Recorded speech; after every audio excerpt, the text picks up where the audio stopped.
this look familiar? It should.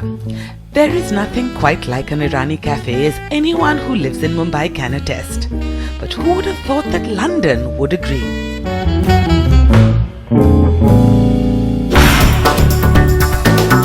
Yes, England's capital is by every standard an exceptional city, combining beauty, history, modernity and diversity, topped off with that unbeatable British charm. And of course, while for years English food was considered, mistakenly to my mind, an oxymoron, the fact is these days it is easily one of the most compelling destinations for the adventurous consumer. And that is just one of the reasons why the staggering success of a restaurant inspired by the humble Irani cafe is worth taking note of. With 4 branches of Dishoom running to packed houses across the city, I had to go and figure out what the fuss was all about. At King's Cross, I got my first clue as I walked in. It's a gorgeous sprawl of a space that spans 2 or is that 3 levels. It's bright and cheerful and devoted to the details. They haven't missed a trick, from low-hanging fans to the artwork to the images to the distressed walls, topped off with massive counters where food flies out at dizzy rates. And my mouth was watering before I even got to sit down with Shamil and Kavit Thakrar, who were going to give me the dish on Dishoom. Every single detail, I mean literally every single detail, you could point at something and it's got a reference to a Bombay piece. So for example, the strapped ceilings that we have downstairs from B. Marwan, or some of the floors that we have, these are the classic Minton floors that you see in Irani cafes. And even that red stripe border that we have is again an Irani cafe thing. What we found most inspiring about Irani cafes was that they were opened by outsiders. So Iranis didn't belong to any community. There was a significant community, maybe the Parsi community, but as a result of that, I suppose Irani cafes were spaces where everyone was coming in, and they literally mixed up society. And I think that one of the key functions of Irani cafes was to create a shared space in which Muslim, Hindu, lawyer, actor, artist, taxiwala would sit there and break bread and share food together. And I think a city that has those shared spaces is a vibrant and wonderful city. So yes, bits of Mumbai brought to life, and well, the food takes it even further. This is an ode to a single city, and it's reflected in the drinks we start with. There's the bhang lassi minus the actual bhang, with mint and ginger and grenadine and candied fennel instead. Yum. There's the sublime Sir Gigi Boy with arak, coconut and bitters. And just to prove that while you can take the boys out of Mumbai and all that, there's also... This, I believe, is a very special drink. That is a special drink, the dhoble. Yeah. The dhoble. Yes. Well, would you care to tell me where the name came from? Well, I know, ACP Dhoble himself, Chief Inspector, Assistant Chief Police. I know when he started going to bars and doing what he was doing, enforcing the old Prohibition Act. It's an interesting thing, right? It's funny, and Bombayites love humour, and we decided that in his honour we could have a drink that looks like orange juice. It's really a very nice drink, and we would love to have him come and share it with us. I have to say it is a very nice drink. Almost nicer than one would argue ACP Dhoble might deserve. And well, the menu is just as playful. This is a far cry from the standard issue Indian that Londoners have eaten for so many years. I have to say that honestly, what we love doing is sharing our excitement about the food and the culture. It's got Irani food in its core, but at the same time, it's a real menu of Bombay favourites. And it was all the food that we love to eat in Bombay. So we loved eating at Badi Mian, so the grills are very much a homage to that. The pav bhaji or the bhel on Chopati Beach. I mean, my grandmother, our grandmother, who passed away recently, she used to take us both when we were children and try some of this food. I think in a way, we really want to bring that alive here.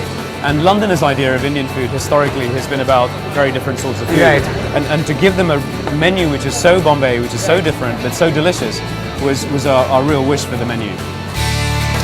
And they've pulled it off, this keema pav, because well, what Irani cafe could be complete without it? And it's good keema pav too. Greasy, spicy, luscious in all the right ways. This keema pav, we played with the recipe quite a lot. So we have eaten all the keema pav probably there is in Bombay. And we used to love the keema pav. And I don't know if you know Radio Restaurant. Their keema pav is absolutely fantastic. And we ate that and we moved our recipe slightly towards that.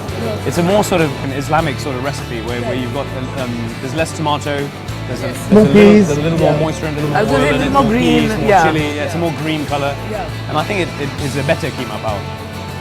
I would have to agree. Thank you.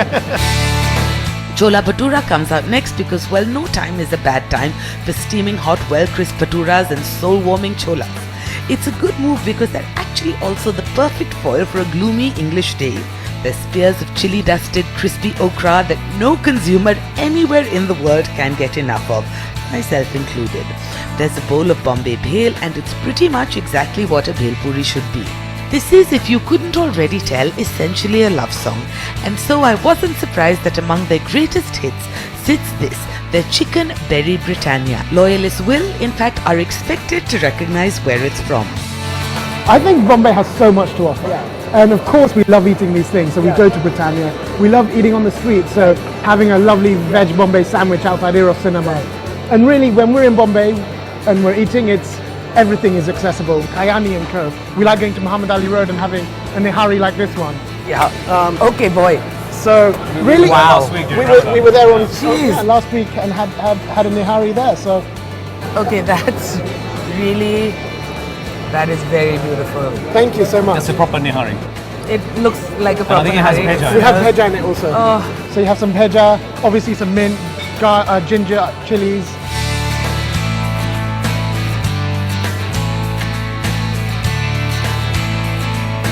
I love nihari. I think just the heritage of the dish, the richness of the gravy, the enjoyment you get from the marrow in it. I think all of those things make such a wholesome, fantastic dish. It's filling. I love the importance during Ramadan. All of those things represent Bombay so well, and it transports you to a real place in Bombay that when you try that, it's like being in Muhammad Ali Road at 1 a.m. Some people must have a few reactions, you know. Waiter, there's a bit of brain. Excuse me, there's some brain in my soup. Yeah. Don't shout, everyone will want some.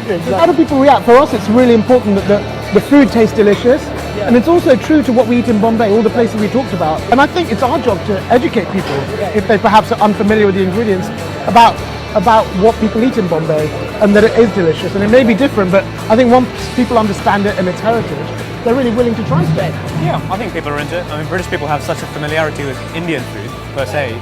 Is it for them to eat more interesting Indian food is definitely doable. Their kala khatta, by the way, is excellent too. Really excellent. People love it, or they think it tastes like old socks. I love kala khatta, but I've definitely heard it described as old socks. I literally cannot believe that I'm in London being served kala khatta. And then, well, this plate from the grill. They're charred, jaggery and lemon marinated lamb chops with chili and pomegranate pearls. I begin to understand why this is the place that was voted London's favourite restaurant. A sentiment that continues as I wind down, as one does, with pepper-laced pineapple crumble and lashings of custard. It's happy, it's tropical, it's punchy, it's comforting, and honestly, if they set out to find out all my sweet spots, they couldn't have done a more accurate job.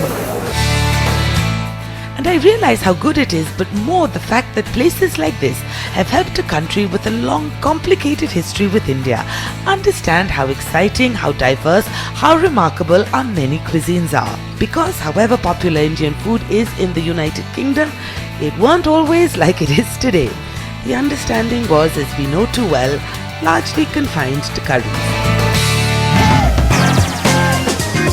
And so yes, a quick stop by that famous Brick Lane is essential because no exploration of the changing face of Indian food in the United Kingdom could possibly be complete without acknowledging what it was. And to some degree still is, dotted with signs and stands that look all too familiar. I was meeting Blue Badge London guide and Lonely Planeteer Steve Fallon. Steve was born in Boston but, as is the point of Britain pre-Brexit anyway, made London his home 30 years ago. And there isn't a corner he doesn't love, including this particular stretch. It's almost iconic in London, Brick Lane, because it's gone through so many transformations over the years. A lot of people know it as the place where all the curry houses are. Right. Now it's becoming a lot more trendy with all the hipsters setting up little pop-ups and cafes and so forth. But the changes of Brick Lane, I don't think there's one building on the entire street that isn't a better example than this here. Okay. This was a French Protestant church built in the 18th century for the Huguenots, the French Protestants who came here. After they sort of moved on, they brought special skills, but after they sort of moved on, waves and waves of Jews came, and this was turned into a synagogue in the 1890s. And then they moved on, and in the 1970s, Bangladeshis came, and this was turned into a mosque. So it is now the Brick Lane Jami Masjid. Wow. So, I mean, one building has seen a tremendous change over the centuries. And yes, the food as much as the monuments. But we do still call this Bangla Town. Yeah. And you can see the street signs are bilingual. Over here, for example. Oh, that's right. Well, this is where curry craze kicked off. Yeah, pretty much, I would say, for London. And this was kind of curry central for many years. I wouldn't say it's the best. I mean, I wouldn't like to say it's not bad, but there were other places. Let's just say the choice is great now. Yeah. The choice is great. It's an exciting time, and are people excited about sort of Indian food in bigger and better and greater ways? Very much so, very much so. And there's 3 Indian restaurants that have a Michelin star here, which I guess 20 years ago would have been inconceivable. Right. But people take it very seriously now. It's no longer just you go in, you'll have your tikka masala, your butter chicken, your curry. Thank God for that. that. No, it's changed. It's a sophisticated taste.